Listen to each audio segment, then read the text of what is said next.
Hey guys, it's Liv here, and in today's video, I'm going to go over 14 Pokemon you guys could be using on your teams in Series 2 that are not Paradox Pokemon. If you guys enjoy, of course, and you want to see more content like this, leave a like below and subscribe and let me know what your favorite not Paradox Pokemon is to use. I know I've asked that question already, but at the very least, you know what? Different comment question of the day. What is your favorite not Paradox Pokemon that I did not mention today to use in VGC and why? I'm not going to spoil the list yet, so I won't go over my answer until the end of the video, but make sure you stay tuned to figure that out. With that said, though, I decided the number 14, by the way, because that might seem pretty weird, but I chose 14 because there are exactly 14 Paradox Pokemon right now. I guess you could maybe make a case for 16 if you're including Koraidon and Miraidon, but they were not unbanned in this format, so I'm not counting those towards the number. But essentially, I decided that I may as well try and go over 14 Pokemon that you guys could use, because I think that there are still a lot of people who might not necessarily be playing a lot of Series 2 that might be turned away because they're under the impression you do need to be using several Paradox Pokemon, when that's actually not the case. We've seen a lot of teams even top cutting events and like getting second, fourth at events without any Paradox Pokemon on them at all to begin with, and I wanted to go over some options that you guys could be using. Now, I tried to at least combine certain cores of Pokemon, or at least there was a certain core of Pokemon that I'm sure everyone's assuming is on this list already. I combined that into one single entry, so there are going to be 14 entries in total. Essentially, everything that I'm mentioning today can be used actually completely on its own and still be fairly viable as a Pokemon. So, for example, if you guys see, let's say, Dendoza on this list, and I was going to go over Dendoza Tatsugiri as a core. While you could, in theory, run them separately, I'm mentioning Dendoza Tatsugiri as a core, so it is one entry. However, if I'm mentioning something like Mousehold and Annihilate can both be ran independently of each other, so those would be two separate entries, despite both being really good together. So I wanted to go over that. Again, I figured these are 14 Pokemon that you guys could be using instead. So with the rules out of the way, let's start off with Goldengo. Now, Goldengo was one of the best Pokemon in Series 1, and honestly, it's still holding up pretty well. While Goldengo is no longer the definitive best Pokemon, we're actually still seeing a lot of Goldengo usage, and in fact, on the Showdown VGC ladder, it is currently the 4th most used Pokemon in the format. Meanwhile, if we go over to the Switch format, it is on the 7th most used, and in tournaments, it still is in the top 10, reaching at, again, number 7. So, definitely still holding up pretty well, much better than Annihilate and Masquerada, though I may or may not go over those later on in the video. You'll have to stay tuned. But Goldengo is still really good. This is still one of the best options just as the general steel type offensively speaking. Really, if we look through the list of Pokemon that are viable as far as steel types go, there's a couple others, but they're not really fairy resist outside of Terra. Whereas Goldengo, even if you don't Terrestrial it, can still be a good fairy check. While you do end up typically Terrestrialing Goldengo anyway for the Terra steel typing, this is still actually fairly useful in Goldengo because it typically wants to Terra into pure steel to get around the Fluttermane Shadow Ball weakness, whereas if you were to Terra any other Pokemon into steel, you're not really losing that Shadow Ball weakness for the most part, unless you're Terraing something that I guess is very weak and trying to get that out of it. But overall, when comparing this to something like Gambit, for example, Gambit is already neutral to Fluttermane, so you're typically not going to Terra it into steel to try and, you know, become still fighting weaker to Fluttermane. Well, you're going to lose your neutrality to Shadow. Well, no, you keep your neutrality to Shadow Ball. The point being is typically this is the only Pokemon you would Terra into a pure steel type that is already a steel anyway, so it does have that nice niche in this regard. Not only this, but the spread move Make It Rain is still incredibly strong. There aren't really great steel resists in this format anyway. When we look at options like Dendoza, for example, as well, you can actually take advantage of Dendoza pretty well because even after clicking Make It Rain, your special attack drop won't actually matter because you could still utilize stuff like Shadow Ball, for example, for the exact same base power as you would if you were +6. So Goldengo still ends up being really valuable in this format. Still completely immune to status options, which is great. There's not really a great mold breaker Pokemon in the format, so it definitely benefits a lot from just getting around all those random status moves, and overall is a pretty great special attacker that you could be using on your team. Moving on to Mungus. Mungus is still one of the best Pokemon in VGC as well. I feel like this went a bit under the radar in just a lot of discussions in Series 1, but Mungus is still fucking incredible. This was a Pokemon that was one of the top 5, in my opinion, best Pokemon you could be using, despite, of course, I used it pretty terribly and I don't use it a lot. This is still an incredible fucking Pokemon. If we look at just general usage, this is still making like top 5, top 10 in every single way to play VGC. It's 6 on Switch. It's in the top 4 actually in tournament usage, which is the highest it gets, and then on Showdown it is the 5th overall, so, you know, pretty incredible Pokemon to say the least. Despite having Brute Bonnet in the format, Mungus is typically thought of to be the better option, though Brute Bonnet is still an incredible monster in its own right, which truthfully that deserves its own coverage. But Mungus is definitely a Pokemon you should be using on your team. With the ability Regenerator, Mungus can actually be utilized to switch around into other Pokemon while getting a benefit of getting 1/3 of your health back every time. On top of this as well, you have great redirection options like Spore, while also having, Rage Powder, while also having the move Spore in your arsenal. And you even have Clear Smog, which can help against non-Terra Steel Dendozos. Meanwhile, ground types are actually a lot more viable in this format. Typically in Series 1, the only native ground type you would actually see on a team was Garchomp. Whereas in this format, we have Sandy Shocks and Great Tusk both making a huge name for themselves, so you can actually apply pressure on Dendoza with significantly easier. Scarlet is just still okay. It's a lot worse than Series 1, but you could still, in theory, pair that with a Mungus and get some good checking out of Dendoza. Same as Gallade. Gallade's still okay. Definitely worse than Series 1, but you could still utilize it. And in tandem with a Mungus, you essentially have a guaranteed way to beat it, because any of the Terra Steel sets you beat with Gallade, Skeledirge, or even new Pokemon like Tusk and Sandy Shocks. Meanwhile, with the non-Terra Steel sets, you're able to just Clear Smog those away and then beat them with a good special attacker. So Mungus is still definitely a really strong Dendoza check, and especially with Terra Steel not being ran as often these days, in favor of stuff like Terra Ground, of Terra Grass, or even potentially I've seen Terra Flying a bit going around, but Steel is still up there at least. The point being is that you're typically not seeing it go for the Terra Steel, at least unless if it's like an open sheet format, because Mungus also decided to not run Clear Smog as often, believe it or not. Typically, we're seeing sets of Pollen Puff, Spore, Rage Powder, and Protect going around, and that is the most common Mungus build. So you actually have a bit more leeway in terms of going for that Clear Smog before Dendoza would go for Terra Steel, which only helps your case even more. Though again, they've opted for Grass to try and get around stuff like Spores and Rage Powders, because Mungus are also running Helmet with Rage Powder, which is another really good way to get around Dendoza, because you could chip it down pretty easily that way. Overall, really good mon. This is even adopted to running Covert Cloak as well over the Rocky Helmet in this format, which I'll get into that in a little bit later, but Gargane has actually gotten a ton of usage in Series 2. So stuff like Covert Cloak and Mungus with Terra Water is an amazing check to not only that, but also to Dendoza and also to Sun teams. Overall, really good Pokemon. We have Dendoza, speaking of. Now, I'm going to touch on this one very briefly. Dendoza got nerfed pretty recently, so you might actually see a downtick in Dendoza by a sliver. It's still going to be really fucking good, though. Order up nerf doesn't really matter a lot, other than the fact that it's going to boost a little slower. So soft checks like Pokemon, for example, such as Arboliva, that might try and take advantage of leftovers and terrain recovery, that could in theory just go for Strength Sap, and also other Pokemon that could in theory just, again, try and be immune to it through stuff like Terra Fairy, would no longer allow Dendoza to continue boosting when that attack fails. So Dendoza will be a little bit less reliable in terms of the order up. However, Dendoza didn't really need it anyway. In fact, in this format, order up I don't even think is like all that common. To put in perspective, well, okay, 79% usage is a little more than I thought. I thought that for what it's worth, order up was definitely seeing a downtick in usage. When that's not true, it's still fairly run, but it still definitely can be run without order up. We're seeing sets with like Wave Crash, Earthquake Protect, and Substitute being ran fairly often these days. We're even seeing like Rest over Substitute, or Protect at least, Yawn.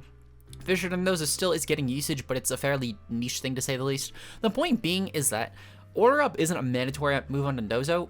Like I say, 79% usage, which is a high amount, but that means 21% of Dendozos are not running it, which, to give a rough estimate of how many that is, if 20% of the ladder is Dendozo, about 5% of any Dendozo you will see will just flat out not run this move, which sounds like a small amount, but it's well, no, I guess 25%. So no, 5% of the ladder is Dendozos. The point being is it's a lot of Dendozo that are not really running this move. Well, I guess it's 4%. The point being is that there's a handful, like there's a good chance you'll actually run into a not order up Dendozo.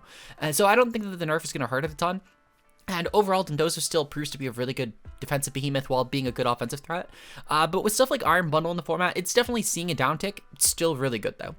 Mousehold has ran a lot in tandem with Pokemon like Roaring Moon, in tandem with Pokemon like Iron Hands, especially the Belly Drum Iron Hands. Oh my god, that Belly Drum Iron Hand set is a fucking monster. One of the most common cores that we're still seeing around is Mousehold and Annihilate. Both of these Pokemon are still really good, despite Annihilate taking a huge downtick in usage from one of the top 5 most used Pokemon to barely reaching 10%, or in fact, I think it's actually just under 10%, depending on where you look. Like, for example, for Showdown, it's 8.8%. I think for Tournament, it's about 10%. Yeah, it's at like 9.74, so close enough. The point being is that Mousehold's still really good, and it's not really that codependent. Even at Tournament usage, for example, when we look at Orlando Regionals, only 45% of Mouse teams actually ran Annihilate on them, which is pretty interesting to say the least. Other common partners in this format are stuff like Armorage, Roaring Moon, Indeedy, Gastrodon, Dozogiri, etc., etc. Or if we take a look at Showdown, stuff like Fluttermane and Bundle enters the mix, as well as Goldengo and Bonnet.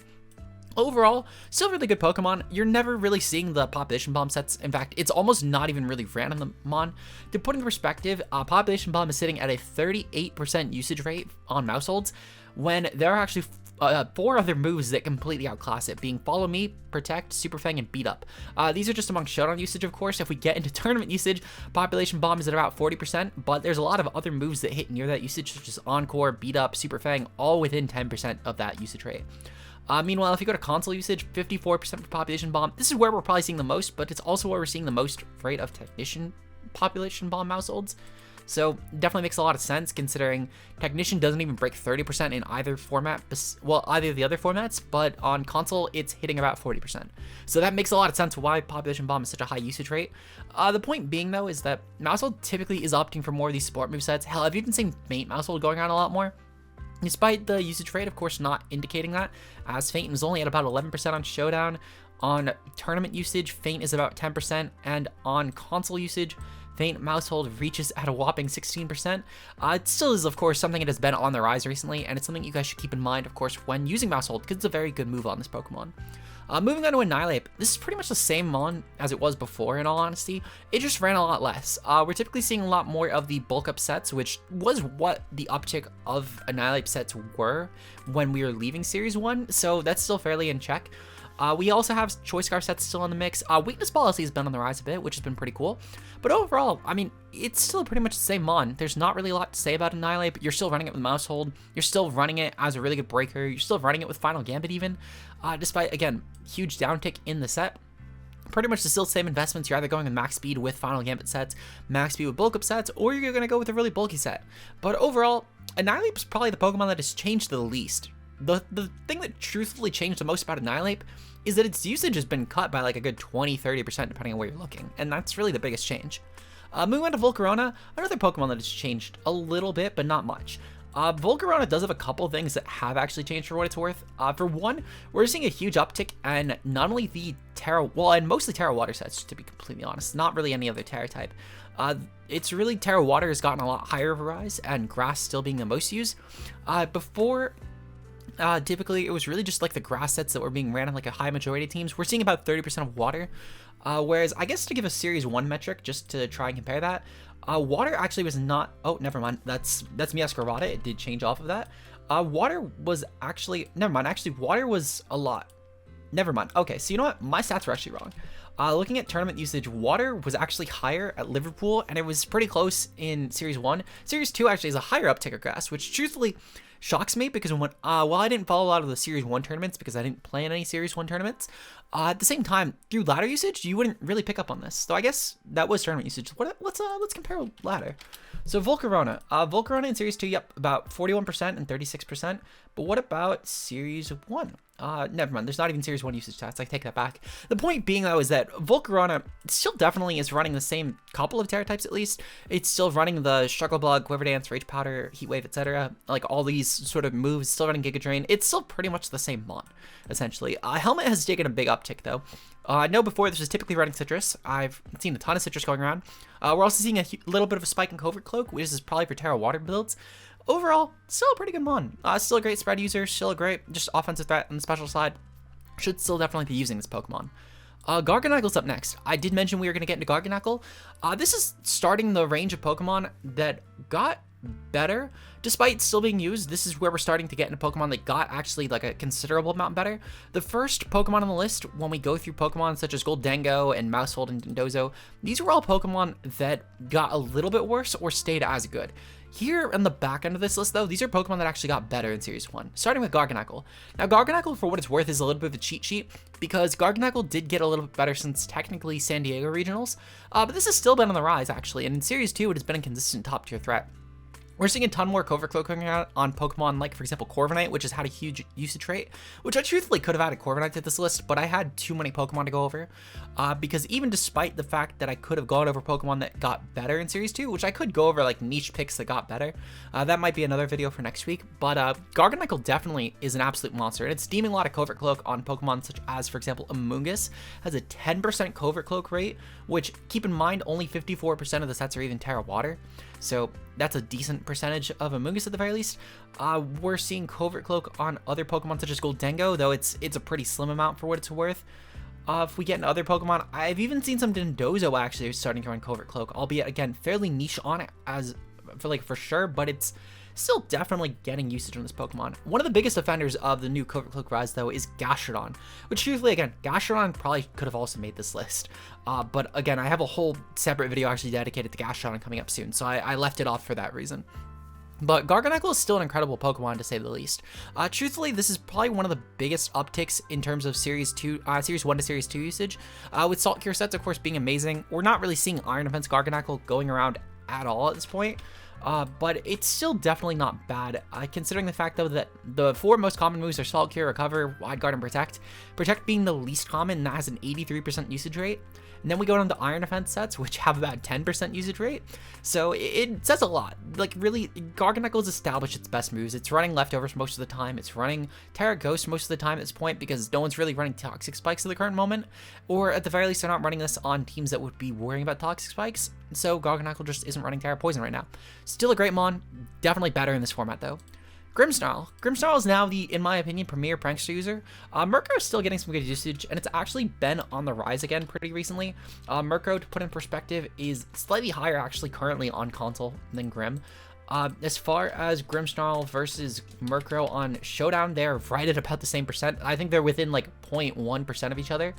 Meanwhile, in tournament usage, Murkrow sits at about 4.9%, whereas Grimsnarl has nearly double the rate. And this is where I think that this indicates what the future of the ladders will update to, because as of Orlando Regionals, Grimsnarl was at about 2 times the usage of Murkrow. And I think for good reason. Grimsnarl is a lot more consistent in this format. It's an amazing screens user, and it still has actual speed control with stuff like Thunder Wave and Scary Face in its arsenal. On top of this as well, you can get some good options like Parting Shot, for example, to bring in other better Pokemon. You still get some stuff like Spirit Rake, which is great for dropping special attackers. You have stuff like Trick Sets in theory that you can make work. Overall, though, Grim has actually been one of the biggest changes in Series 2 versus Series 1, is that Grim is running Misty Terrain fairly commonly. It's actually in the top 4 most used moves as far as Orlando Regionals goes, and for good reason. I remember preparing for Orlando Regionals, and I thought that my solution to getting burned was Terra Fire, when in reality, I could have probably fit a Grimsnarl on my team pretty fucking easily, threw on Misty Terrain Grim, and I could have thrown a better defensive Terra type in my own hand, something that would have maybe helped with my ground matchup a little bit. Maybe just something that would have boosted my fighting damage a bit more. The point being is that Grim would have helped a fuck ton here. And I think that's a huge trend, and truthfully, I think that Grim is going to be a huge sleeper pick. Even still, despite its high 9.8% usage, I think there's still going to be a lot of people that disvalue it because they value Murkrow's Thunder Wave plus Haze plus Tailwind. And that's fine. Good on you. I think that Grim is better right now, though. And truthfully, I think the stats speak for themselves when there was also a lot of teams that actually did pretty well at Orlando with Grim. And I would honestly be shocked to see Grim really fall off this format. It's been an amazing Pokemon. Apparently, it's running Terra Ghost and Steel. Truthfully, I've never seen a Grim Terra on ladder at all, though. At least not that I can remember. Maybe I'm sure someone's gonna know one random example where I fought a Terra Grim. But the point being, though, is that Grim is still an amazing Pokemon, and I really do think that people should be considering it a bit more on teams, as I feel like it's a really easy mon to fit at this point. Overall, really strong pick. Next up, we have Armorage. Now, you might be wondering why I only said Armorage here. And that's because both Armorage and Indeedy are actually being ran fairly commonly outside of each other these days. While they're both still fairly good partners for each other, we're seeing Indeedy ran in a lot of teams that are trying to value the redirection without priority, stuff like Belly Drum Hands teams, for example. Meanwhile, Armorage is being ran as just a really good solo target fire type, while also still being able to take advantage of stuff like Wide Guard support, Trick Room support, the immunity to opposing Armorage. Armorage is insane, and truthfully, Armorage is one of the best non-Paradox Pokemon right now.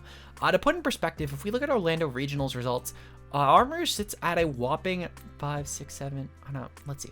1, 2, 3, 4, 5, 6, 7, 8, 9, 10, 11, 12th most used Pokemon at 14.74%.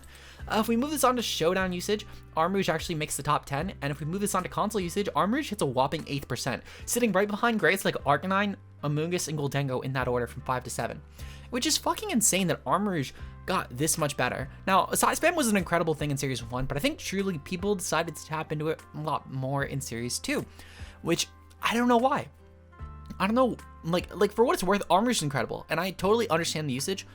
I don't know why now, though, in the format where everyone thought Roaring Moon and Fluttermane were going to be the best 2 Paradox Pokemon, with Iron Bundle still being up there, was this the format that people decided, let's try Armorage. And the thing is, too, is it's not even trying to Terra on those either. It's still losing those matchups. It's still running stuff like Terra Grass, which is still getting annihilated by Terra Flying Moon. I don't get it. But it's still incredible, and I think you should still run it on your teams. And especially in tandem with Indeedy. Now, Indeedy is also an incredible Pokemon, and you don't even really need to run this with fucking Armorage. It's still a really great support Pokemon. We're still seeing it on Trick Room builds. We're still seeing it with Iron Hands. We're still seeing it even with really fast teams that just want to get around priority. Because priority is kind of a bitch, and no one wants to really deal with fake out options. No one wants to deal with stuff like E-Speed Dragonite, which is going around. No one really wants to deal with Sucker Punch spam. It's just not something we want to deal with. And that's why you're seeing this in tandem with Pokemon like Fluttermane that would otherwise be Sucker Punch weak. Just fun Indeedy. And especially with the Follow Me support, it allows for easier setup with stuff like Iron Hands, whether it's Sword Stance, Belly Jump, etc. Whether it's stuff like Roaring Moon that's running Dragon Dance, or even just trying to get up a Tailwind easier.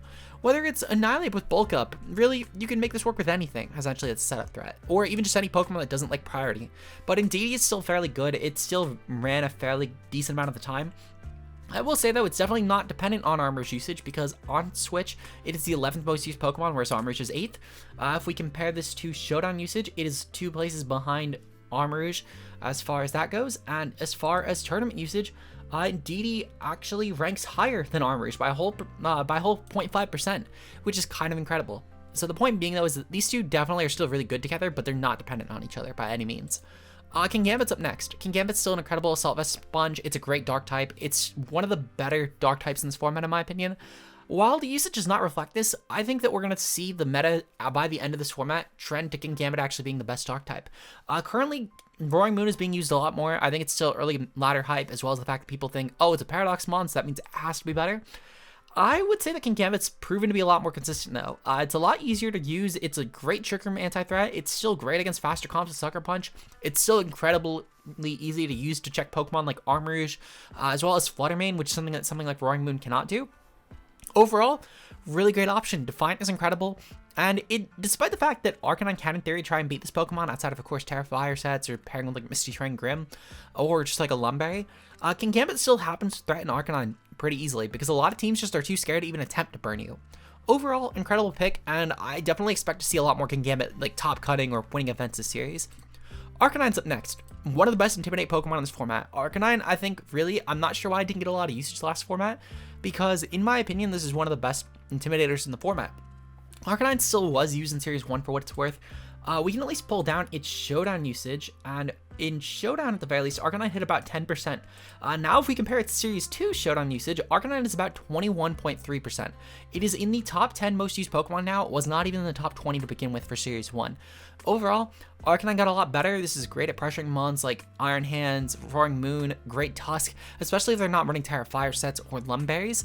And this is truthfully just an amazing offensive sponge. You still get stuff like Snarl, which can pressure Goldengo pretty easily, and you could Terra into stuff like Water or Normal, or really any sort of defensive Terra type to try and lose your weakness to Pokemon like Iron Bundle, for example.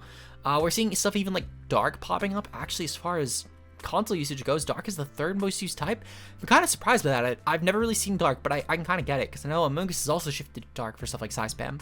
So overall, really incredible Pokemon, and I'm looking forward to seeing more Arcanine this gen.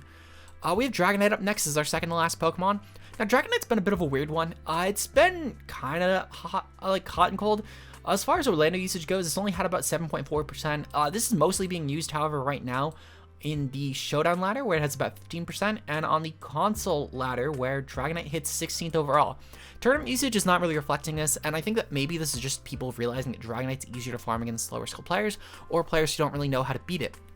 But Dragonite is typically being ran with either Choice Bandit sets or Assault Vest variants. Occasionally you'll see a Weakness Policy set as well, but these are typically the two that I have fought, the Choice Bandit or Assault Vest.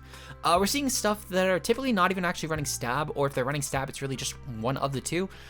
Shockingly enough, we're not seeing Terra Flying, which is kind of surprising, because I really thought that was where Dragonite was heading. Terra Flying.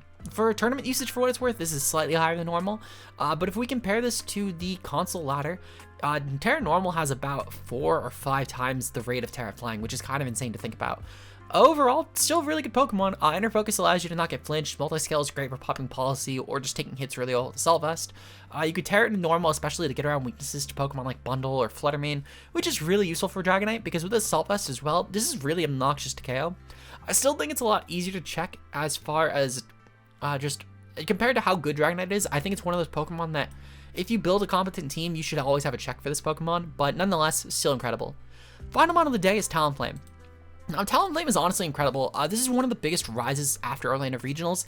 An incredible Tailwind option, and this is truthfully, in my opinion, the best Tailwind option you could be running. It's great in general at burning stuff, which is incredible role compression right now, because Will-O-Wisp is incredibly appreciated on teams for Pokemon like Roaring Moon, Hans, etc. Whereas, typically, you're not really trying to burn a lot of these Pokemon, and especially with Prankster Murkrow, you can't even Thunder Wave stuff like Roaring Moon or other Dark types.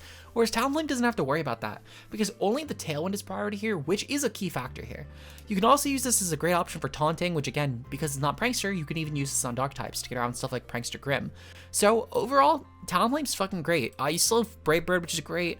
You're typically running this with Covert Cloak to get around Fake Out, and Terra Ghost to try and get around the fact that you're even taking Chip from Fake Out, so you can guarantee a priority Tailwind, which is honestly really valuable in Talonflame. I didn't realize that when I made my vid at the time, which is the difference between including Gastrodon over this is that I have the time to correct my unknowledge of Gastrodon. I already discussed Talonflame though, and I wanted to try and get a better understanding of it and show why it is really good. Because as I said, I was kind of vague with it in the video, but Terra Ghost is the way to go for sure.